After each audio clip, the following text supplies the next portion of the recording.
Hello, it's the Great Canadian Bagel here, coming to you with another Quebec provincial election update. So, there's been several changes since the last one, a lot of polls, though mostly from Main Street, though it looks like we might get a ledger poll publicly released either today or tomorrow, but today as in Saturday when I'm recording this. But because of when I record this, I won't have time to add that to this model right now, so the week after we'll see that probably. So we're really only running with one pollster at the moment, so there is a lot of... If they're wrong, then the model's going to be wrong. Pretty much. Like, I can do some correction for pollster, but if there's only one pollster, it's not particularly great. I know some other models, like 338, I believe, only uses the most recent poll by each pollster, but I'm also not terribly enthused about that. It seems to work for him, but I don't particularly like that as a model style, just differences in models. By all means, check out all the models you want to see. I could be wrong, they can be wrong, just cross-reference. Some things I will note, I have made a mistake in Robertville here. I just literally wrote down the wrong results from the last election. So it looks like it's flipped PLQ, but it probably should have been PLQ the entire time. More or less. Oops. I wrote them down as like, for some reason in the spreadsheet it had like the CAQ having like 54% in that riding and the PLQ having like 20, which is just wildly off of what the actual result was. I don't know what happened there. I've double checked most other ridings and I think they're fine. I'm going to do a more exhaustive look later this week when I have more time. And one other thing, the Parti Québécois heartland area, so like kind of like this part of Quebec over here. I'm not entirely enthused with how I'm handling it, because again, you look at Too Close to Call or you look at 338, they have very different results than me in those areas, and I'm also not entirely enthused that the Liberals are gaining ground there. Yes, it's mostly because of vote splitting between Parti Québécois and the CAQ, and lesser extent Quebec Solidaire and the Conservatives, but it's... I don't know. It's kind of hard to say without going into a lot of detail about the model, but I'm not super enthused, so I'm going to be looking at a different solution for this area, or possibly Quebec as a whole. I will let you know next week, because I'm hoping I will have it by then. If not, I'll let you know. Otherwise, let's get into the main update. So what has occurred? So the most notable thing that has occurred is the Conservatives, I didn't write down the whole party name because it wouldn't have fit, are on the scoreboard now. They are winning in Chauveau over here. This is Eric Doom's riding. And I believe there is diacritics on this, but I don't have a keyboard for that. And they're winning this one. I can't think of the name, but they're both in the narrowly edging out margin, where this one's is just basically a statistical tie with the CAQ, but Doom slightly in front. And this one is like 30% because of multi-way vote splitting. So, well, they have seats now. And other thing worth noting is you might notice between this and the last update that a lot of rural Quebec, like over here, all the way down through here and over here area, is now suddenly, shockingly, a lot less safe for the CAQ. Because over here, you might remember last week, a lot of these were above 50%. A lot of these were above 50% for the CAQ. What has happened? Well, long story short, the Conservatives are gaining a lot of ground in rural Quebec. And a lot of these ridings are effectively two-party races between the CAQ and the Conservatives, like these ones over here in the lighter blue. Effectively two-way races between the CAQ and the Conservatives. Not entirely surprising that the Conservatives are doing best in rural areas outside of Quebec City, which is, again, one of the most conservative cities in the country, for reasons that no one really can explain. They don't really have any of the traditional industries in Quebec City that you would consider conservative, but, well, it is. Chicken and egg problem, really. So, a lot of this is causing the CAQ to lose some strength, and they are actually losing strength overall. Again, we're going to pop over here to the popular vote screen. Since last week, they've lost about 6 percentage points in vote share. Though, I will note, some of that vote share loss was because the PLQ was only running 100 candidates when I did the last update, and now they're running a full slate. So some of these ridings, as well, I can't point to them off the top of my head, but some of these ridings have went less safe for the CAQ because there's now actually a Liberal candidate taking votes there. You might be like, the Liberals aren't taking votes from the CAQ. Yeah, they're probably not taking votes from the CAQ, but if you had, let's say, 10,000 Liberal voters, or 10% of the voters were Liberals and they didn't vote, and the CAQ is at 45, well, you lost 10% of the voting pool. The CAQ is going to actually have a higher percentage of the remaining vote because turnout's lower. There's more complexity to it than that, but that is one of the considerations. So there is now 25 more Liberal candidates since I last updated it. So that's also part of it. And that's also the main reason that PLQ has gained vote share. They're up about 1.5%. That's primarily because they have more voters, but they are doing a bit better in the polls. They're hovering around 17, 18 in the raw Main Street polling. You be like, but Bagel, you're putting them at 16 in a bit. Yeah, because my model forecasts for more than just the raw polling, or else you could just look at the raw polling, and this is what the forecast is. So we'll see. The Quebec Solitaire is down. Actually, there's been a couple polls where they're below the Parti Québécois, who is actually starting to gain some momentum. There again, you can see here, up nearly 1.9 percentage points. We'll see where that goes. And again, you can see that the Conservatives are up a bit and Other is up. I think the Other being up is an artifact of Main Street. Main Street does often have third parties doing much better than anyone else. Maybe when Ledger's poll comes out tomorrow, you will find out that that is actually legitimately true, but I'm a bit skeptical. Third parties, I guess this is Quebec, so this is like sixth parties. Jeez. Quebec, you need to have fewer parties. Just stop. This is too much.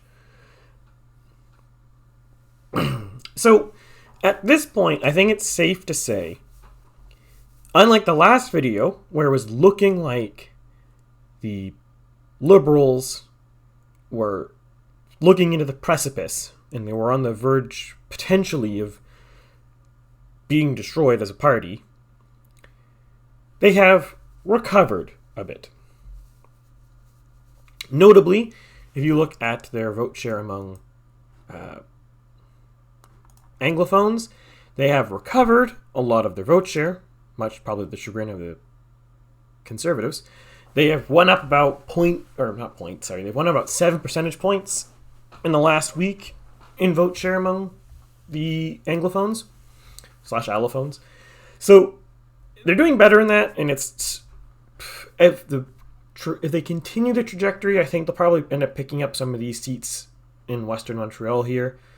This one particularly is pretty close. And it's kind of hard to see, but this one's also very close. So they might start picking up some more seats in Montreal if the trend continues, especially if they can ward off the Montreal-specific third parties, like the Canadian Party of Quebec. I think that's one of the ones. Regardless, if they can fend off some of those, they might be able to dig out some more support, but we will see. But I think it's likely at this point that regardless of the result of this election, the Liberals probably can survive in some form. And I will just note, I don't really think that these are probably seats that the Liberals are going to take. The model says that, so I'm putting it out there because that's what my model says. But I personally, as someone who does this, I do not think the Liberals are going to win these 3 seats. Maybe Ile-de-Madelon, but not these 2. Gaspé and Bonaventure, I don't think they're going to win those, but the model says that, so the model says that. But it's very likely that they're going to survive this election, and they will probably continue going forward. The question is, do they become a single-issue party for the Anglophone/Allophone Montrealers / a couple of the areas like Pontiac? Or do they do something else? Their vote share among the Francophones is pretty abysmal, about 9%. So it's going to be very difficult for them to go anywhere from here. It's possible, and maybe when they get a new leader, because with this election result, I don't think Anglade's going to stay on. Either she'll be pushed out, or she might even lose her seat, because I think this is actually the riding she's running in, but I'm not 100% certain. Either way, I think you're going to see a big change in the Liberals following this election, and you might even see the Liberals take a different trajectory, potentially trying to absorb another party. I speculated the last election, possibly they might pivot left in response to the Conservatives, and in the long term combat/fight with Quebec Solidaire, though a commenter, which I forget the name of, apologies, I really should write these down when I make these videos, but I don't. Anyways, was mentioning that it's probably likely this Quebec Solidaire and the Parti Québécois would merge first, because they're both sovereigntist and left-wing. And yeah, that's probably correct.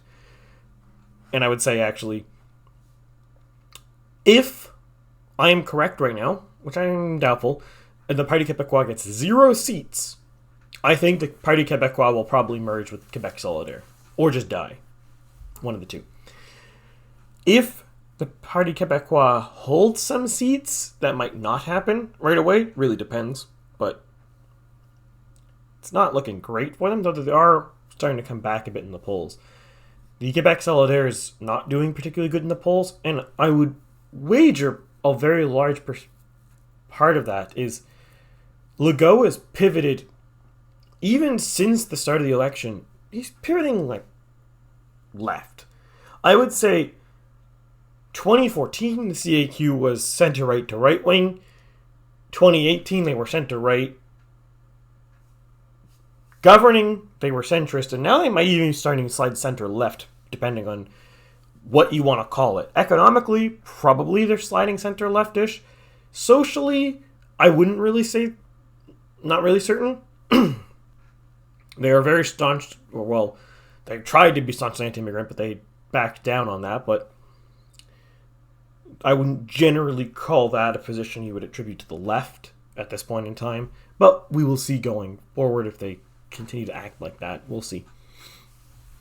But really, the biggest interesting thing in this election is, to me, it's the PCQ or the Conservatives.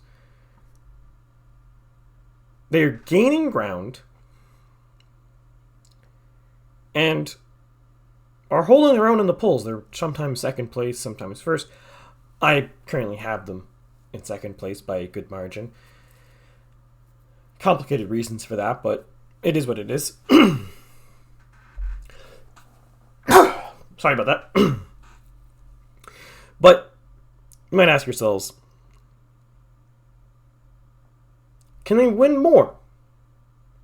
Because they're doing decent in the polls, and it is possible. The last little bit, they have been doing, the last two Main Street polls, they've had about 35% in Quebec City itself, and they were actually, the CAQ was only leading them by an average of +6 between the two Main Street polls.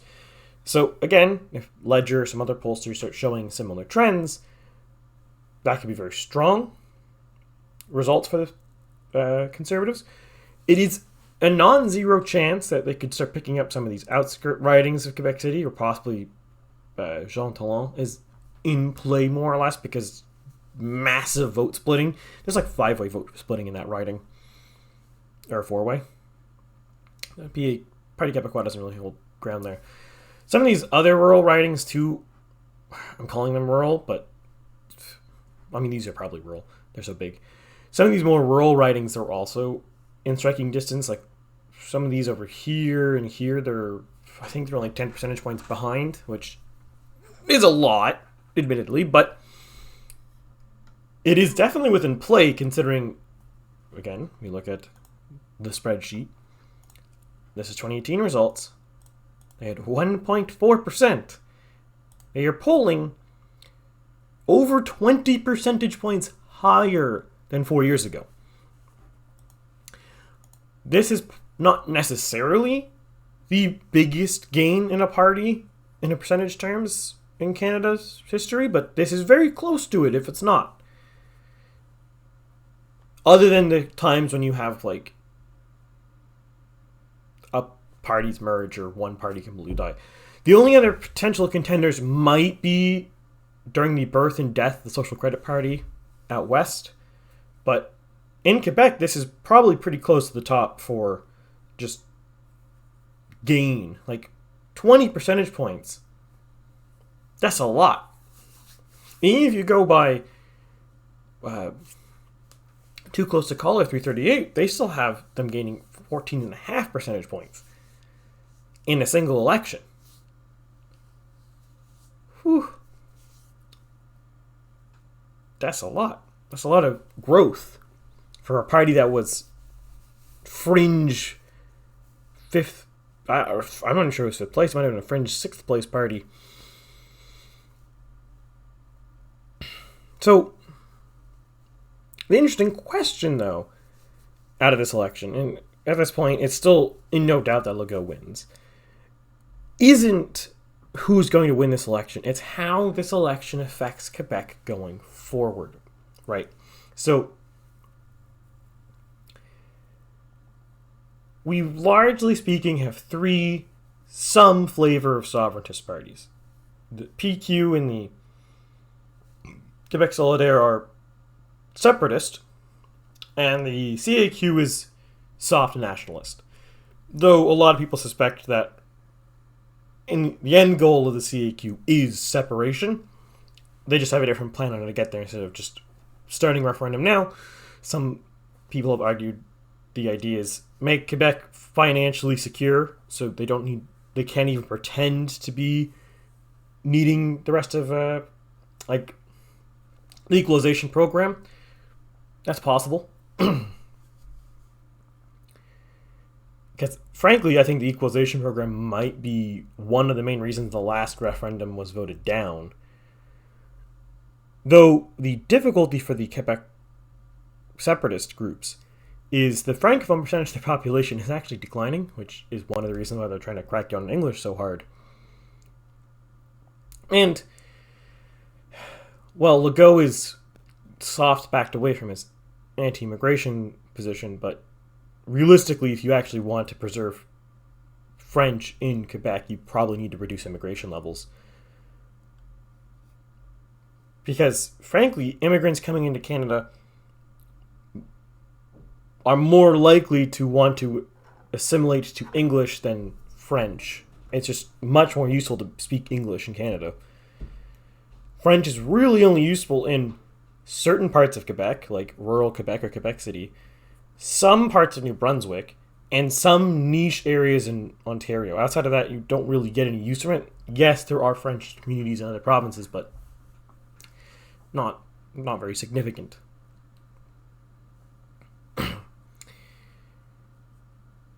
Now, there is also the discussion that they might go for only French-speaking immigrants, but it's doubtful on that will work. But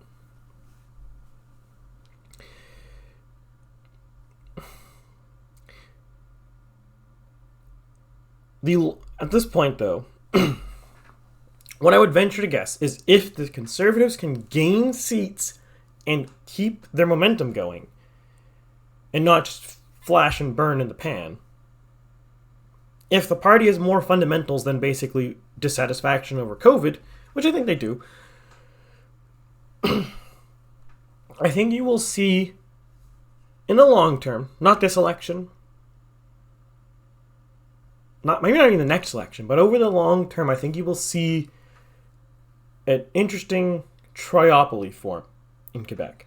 There's going to be probably some merging or deletion of parties, but my suspicion is you will have a somewhat like a center-left-ish Anglophone-allophone party centered in Western Montreal. You will have a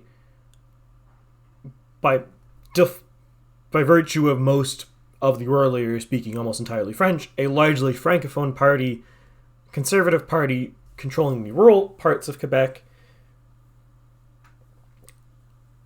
or contesting the rural parts of Quebec, and you will have some flavor of sovereigntist, separatist, nationalist party that tends to win. It might not be the CAQ. We'll see where this goes going forward. But I suspect you will have this triopoly. And I also suspect, because of the electoral math here, that it will typically be the separatist, sovereigntist faction in power.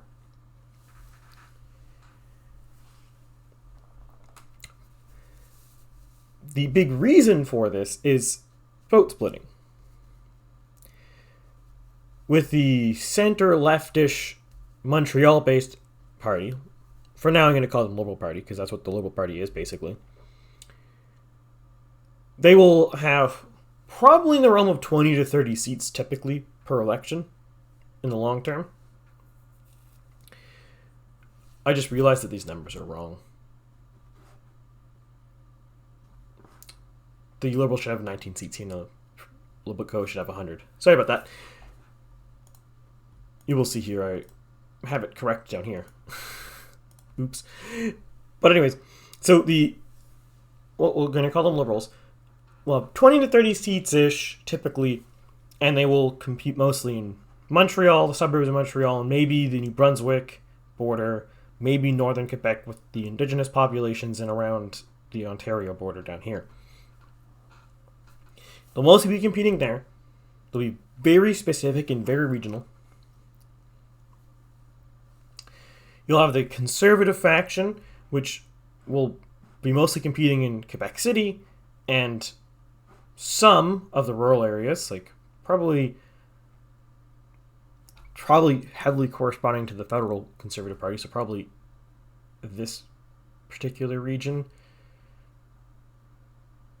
You might see that where they're strong. And then like the suburbs of Montreal and most of rural, and a lot of rural Quebec, not all of it, because again, some of it's going to go to the Conservatives, will be the sovereigntist faction. And you might be like, this sounds very familiar. And yes it is, because that's what we have federally. Federally, you have the Liberals, who mostly contest Montreal, its suburbs, and a few edge parts of the province, such as on the Ontario border, and the New Brunswick border, and northern Quebec, with the indigenous. It's mostly what the Liberals contest provincially. You have the Conservatives around Quebec City and the surrounding rural areas, and then you have the Bloc everywhere else, more or less. Shocking, right? It's very similar. I think that is the end state. I think what we had over the last 30 years, really, which was a duopoly between the Liberals and the Parti Québécois, only worked because the provincial Liberals made sure to be very centrist. They didn't defend the right wing, they didn't defend the left wing. But part of the, between the corruption scandals and, I would argue, the direction the party's taken since the last election, they've moved to the left. That has given room for the non-sovereigntist, especially non-sovereigntist francophones, to move to a different party, which is the Conservative Party. Similarly, the CAQ edging left has given room to the right, because it used to be the right-wing party, which the Conservatives again went into. And the Parti Québécois and the Quebec Solitaire are doing quite poorly. And I suspect in the long term, the Parti Québécois and coalition, or CAQ, especially the CAQ keeps drifting leftwards, will probably merge. Or absorb one another. We'll see. It might not be like an official merger, it just might be the Parti Québécois dies. as possible. The Quebec Solidaire is kind of a wrench in the cards, but they're kind of irrelevant, frankly. They're even less relevant than the NDP is. They're kind of like the Quebec version of the Green Party. They exist, they win seats, but no one cares. They don't do anything. They don't really get a useful percentage of the vote anywhere.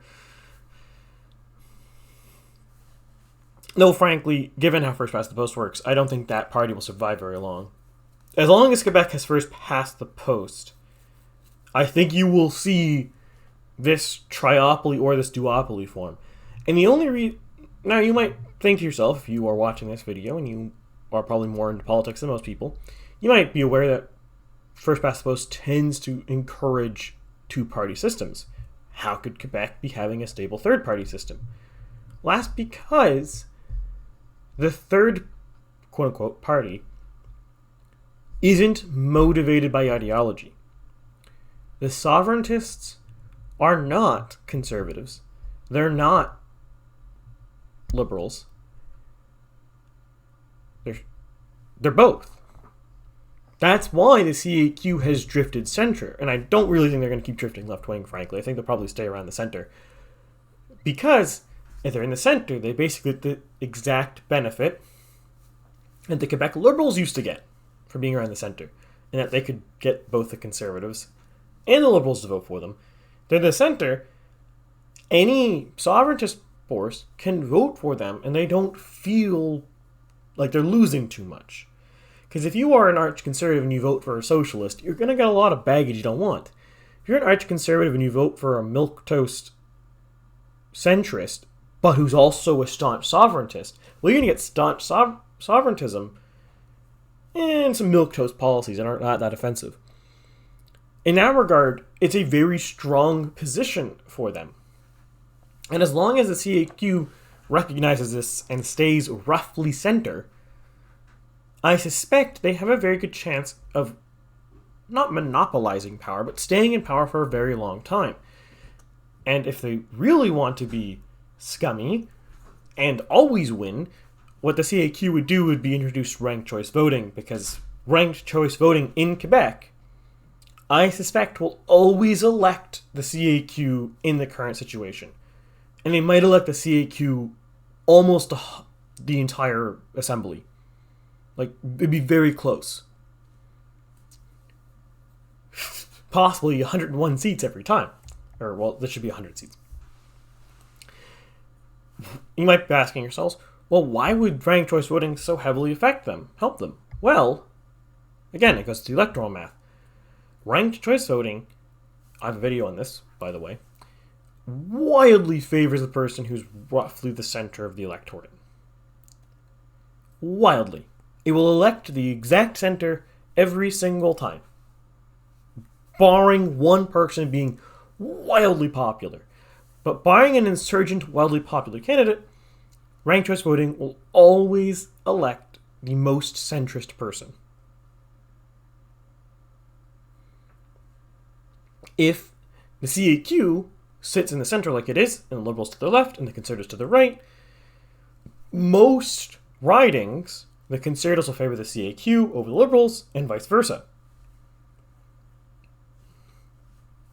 I'm sure there'll be some ridings, like you might see some in Montreal, where the Anglophone Conservatives would rather the Liberals than the CAQ. So you might see a situation where Montreal turns deep, deep red. But largely speaking, you should see the CAQ winning everywhere if they adopt ranked choice voting. So, that said, if you are a Quebecer and you really do not want to see the CAQ win, probably almost uncontested every single election, strongly oppose ranked choice voting. I believe they even tried to introduce it, though they backed away. I'm not really sure why they backed away, frankly. It would have helped them a lot. I'm going to double check this now. What was the referendum supposed to be on? Oh, no, it was mixed member proportional. Never mind. Mixed member proportional would not have benefited the CAQ. That explains why they backed away from it. That would have been you can look at my electoral video series on this, but I think a mixed member would have been a pretty bad system. But regardless, the key nugget of this election, just to finish this up here, isn't the winner, because the CAQ is going to win. If they lose at this point, that would be an election for the history books. The interesting thing in this election is how the other four parties do. Because I think right now, if my model is correct, I think the Parti Québécois will cease to exist after this election, though it's possible that my model is wrong. I'm kind of skeptical on it.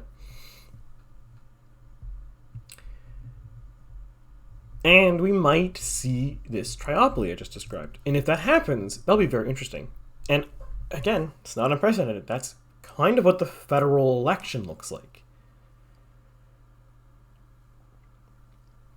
But we'll see. If you enjoyed this, by all means, press that like button. Press the subscribe button so you can stay up to date on what's going on. Ring that bell so you can see all the future updates to this.